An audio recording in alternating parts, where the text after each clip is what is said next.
Rock here, ProFamilyChef.com. Today we're gonna make some chicken stir fry. For this we're gonna use this wok. This is a 16-inch wok and a 100,000 BTUs wok burner.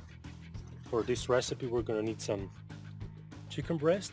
I marinated this chicken in some light soy sauce and some finely chopped garlic.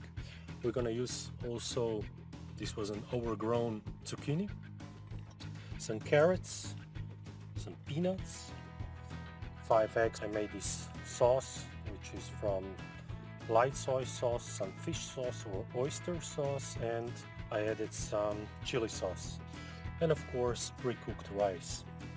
At the end we're gonna put in some red onions, some sliced tomatoes and some chives. So let's start.